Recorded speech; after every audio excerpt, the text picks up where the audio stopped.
Hello guys, welcome back to the channel. House of the Dragon Episode 1 was an event, huge numbers all over the world, and it's left us wanting more. Luckily for us, HBO have dropped a brand new trailer for Episode 2 and the weeks ahead for us to deep dive into. So let's talk about this, let's break this down. But as always, before we start, if you're a fan of House of the Dragon and you want more videos and you enjoy my content, make sure you subscribe for more. This video will include spoilers from episode 1, but I'll keep it minimal for the rest of season 1 and the book as well. I could easily tell you guys what's happening to all these characters, but where's the fun in that? And I know I've got a lot of new people here that haven't read Fire and Blood, which if you haven't read it, Fire and Blood is a must read, and I'm hoping House of the Dragon is the incentive that you get to pick it up. But if you're new, welcome back to the world of Westeros in the era of the dragon. Quick recap for episode 1. King Viserys' wife Aemma and her newborn son, Balon, died in what will become one of the most infamous scenes in Game of Thrones history. And the king's brother Daemon has been kicked out of King's Landing by his brother. Viserys' daughter Rhaenyra is now officially the Princess of Dragonstone and the heir to the Iron Throne. And Viserys has revealed to her the prophecy of the Song of Ice and Fire, Aegon the Conqueror's dream of a future Targaryen on the Iron Throne, uniting the realms against the coming darkness in the long night. And that's where we are now. At the start of this new trailer, Rhaenyra recites from a passage in a book, "For my blood comes the prince that was promised, and his song will be of ice and fire." King Viserys is teaching his daughter and heir about Aegon's dream, the song of ice and fire, the prince that was promised, Azor Ahai. All these phrases will be very familiar to you if you were here in the lead up to Season 8. But alas, the main show watered down prophecy or at times completely cut it out. Whereas House of the Dragon is going straight back into it, and co-showrunner Ryan Condal is a huge A Song of Ice and Fire fan, and he has George R. R. Martin aboard as well. So this show will be much more faithful to the books, as we can see in the Iron Throne's design, and Aegon's dream, which George R. R. Martin has talked about before, and that comes straight from him. And I'm so happy more book elements will be included, and this shall be very faithful to the source material. And in the second episode, it seems like Viserys will pass on all that he knows about the Song of Ice and Fire to his new heir, to Rhaenyra. And Viserys describes this knowledge as a burden, larger than the Iron Throne, larger than the king or queen themselves. Something which Rhaenyra will have to pass on to her own children when she has to fight for the Iron Throne. As others will take advantage of the opportunity, the Viserys is now a single guy. His Hand of the King, Otto Hightower, has already sent his daughter Alicent Hightower to the King's Chamber. And it's obvious Otto sees this as a chance to get closer to Viserys, as the king needs a queen. And from this trailer, we can safely say they will be married at one point. And the realm will not accept Rhaenyra. As Rhaenys, the queen who never was, says, men would soon rather put the realm to torch than see a woman ascend the Iron Throne. And at the heart of this story is two women, Rhaenyra and Alicent Hightower. Rhaenyra is determined to fulfill her birthright and pass on Aegon's dream as the Queen of the Seven Kingdoms. But Alicent Hightower, her former best friend, will soon stand against her. Two best friends now sworn enemies, and at one point Alicent will even bring a dagger to Rhaenyra's heart. And it looks like this dagger is Viserys' dagger, which I think might have belonged to Aegon the Conqueror, and it might be part of the Song of Ice and Fire. We know it's the knife that kills the Night King, but perhaps the secret is inscribed into the blade as well, which is made of Valyrian steel and has a dragon bone hilt. And there are records of this blade at the Citadel, as seen when Samwell Tarly read it. And I think there'll be more reveals coming concerning the Long Night and the prince that was promised. And Carice Van Houten, who played Melisandre in Game of Thrones, has talked about a possible cameo, because that fits in, she's definitely old enough. And it might happen, honestly I think it probably will at some point. And I think we'll see more connections to Aegon's dream and the Long Night.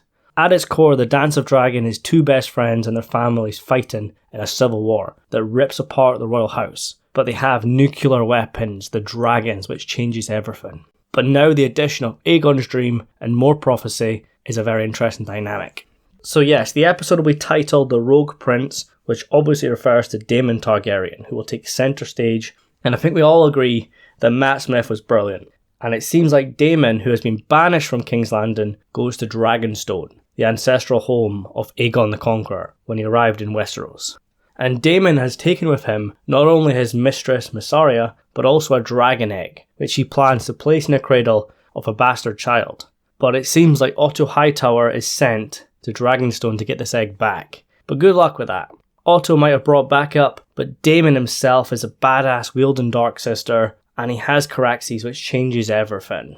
But it seems like Rhaenyra and Syrax come to calm her uncle down. I don't think she would side with Otto Hightower, but perhaps she can play peacemaker in this situation. But we know at some point, Daemon and Rhaenyra will become very close allies. We've already seen creepy uncle vibes, but Daemon's not using her. He cares for his niece, and we know eventually he will side with her. And they will form the Blacks of House Targaryen, who support Rhaenyra's claim to the Iron Throne. And on the other side we have the Greens, led by Alicent Hightower and her father Otto Hightower. And like I said, it's very obvious from the trailer that Alicent and Viserys will be married. She'll become the queen consort. She's wedded and bedded Viserys. She will have an heir, and that heir will be who the Greens want to put on the Iron Throne, who will contest Rhaenyra's claim. And speaking of Rhaenyra, she has to find a suitable husband, which is clearly hinted at in this trailer, and one of the closest allies to her is House Velaryon. But war is coming, but we're not quite there yet. We can still see younger cast members for now. They will be around for a few episodes more, and then of course we'll get to the main timeline where it's the older versions of Rhaenyra, Alicent, and the younger cast members. There's a lot of build up to take place, and I appreciate that, as I didn't want them to rush. I didn't want episode 1 to be their prologue and then episode 2 is straight into the dance. I like the slow burn. I want to see how we get there and why the characters choose their sides. And I want to see more of Daemon and Viserys, especially now Daemon has disobeyed his brother. He was sent to the Vale to Runestone to be with his bronze bitch, but he goes to Dragonstone with his mistress and a dragon egg, which I said is for a future bastard child. Something which angers Viserys, who sends the hand of the king to get it back. And at some point we can see Viserys hold a knife to Daemon's throat, calls him a plague. But those creepy uncle vibes, I don't think Viserys will be keen on that. Honestly guys, this is such an interesting family. I was concerned no one would care about these characters compared to the main cast from the main show, but episode 1 has done so much to set them up as a force. Even if you don't like them, even if they're meant to be bad guys, they're just so interesting. And it's not just the Targaryens and the Hightowers. Other houses will play big parts as well, such as the Velaryons. And we can see Corlys and Daemon wage war in the Steppe Zones, which are a bunch of islands and rocks in the sea between Dorne and Essos in the east. And this was mentioned in episode 1. Corlys brought this up at the small council, but no one cared. But Daemon will side with him, and together Daemon and Corlys will wage war in the Steppe Stones and try to claim them for themselves. And Daemon has Caraxes, which changes everything. A dragon is basically a nuclear weapon in the show. And guys, there's a lot to get excited for. Destruction, death, and of course dragons. And we can see the biggest dragon of the lot, Vhagar. The dragon which once belonged to Visenya Targaryen, the sister wife of Aegon the Conqueror. The only dragon left from the conquest, second only to the Black Dread in his day. But now the Black Dread is past. Vhagar is the top dog, the top dragon. And I'm so hyped to see Vhagar and everything else. Love the dragons. I definitely think Caraxes is my favourite. But I think that'll do it for today. I don't want to dive too much into spoilers. But guys, I want you to post your thoughts on episode 2 and beyond. Let me know which book stories you're most excited for. And what changes do you expect to see?